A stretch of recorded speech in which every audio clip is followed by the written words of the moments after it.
Hi, this is Dr. Vincent again, talking about low-dose immunotherapy. I want to talk about expectations, like what to expect from a response, from an LDI dose. Because people always ask, like, well, what am I looking for? What am I watching for? What should I expect?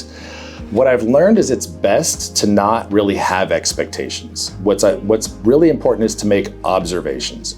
What I found is the harder people are scrutinizing and looking at their symptoms, the more inclined they are to perceive changes that aren't significant. And this is especially true with parents who are watching their kids, because people are very hypervigilant about their kids. You're looking at stuff. With your own symptoms, it's common too, because if you have really debilitating, obnoxious, bad chronic symptoms, people have a tendency to get through their day by ignoring those symptoms as much as possible. And then when you take an LDI dose and I say, okay, I want you to observe your symptoms and report back to me, they have a tendency to think that their symptoms are worse, in large part just because they're paying closer attention. And it's like looking at the sun. If you're outside on a sunny day, you can tell it's sunny and you know the certain amount, but if you look straight at the sun, it's a very different experience. And if you do the same thing with your symptoms, you will think your symptoms are worse, partly because you're just paying such close attention. So keep that in mind, try not to do that. You're looking for something truly dramatic, remarkable, that should get your attention, even if you're not really paying attention. That's what we want to look at. One of the other things with the response to LDI that's very different from other therapies that I point out is that each individual dose you take is a separate science experiment. It's either going to have an effect or it's not. And most of them are not. Theoretically, there's going to be one dose that works for you and all the other doses won't. So the doses that we start with that are weaker than that in terms of dilution will have no effect at all.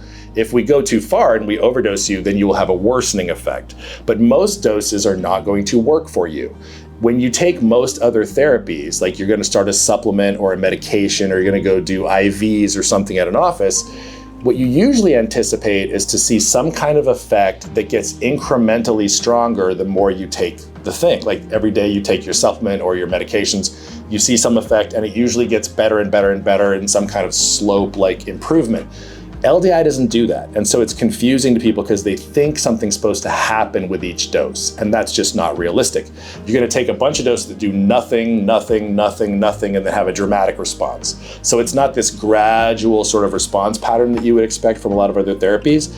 Everyone is kind of binary. It's going to work or it's not. So don't be annoyed by a lack of response. Just tell me, I don't think anything happened, and we'll just keep plugging along until we find one that does work. My goal is to always get through this therapy as efficiently and cheaply as possible for people, even if it's not going to work. We just make progress and plug on through. So think about that. Each dose is going to either have a major effect or not. Don't expect something from everything. Don't overthink it. Don't try really hard to decide something happened just because you wanted something to happen. If it's not really obvious, then probably nothing happened. And so that's a difference between LDI and a lot of other therapies.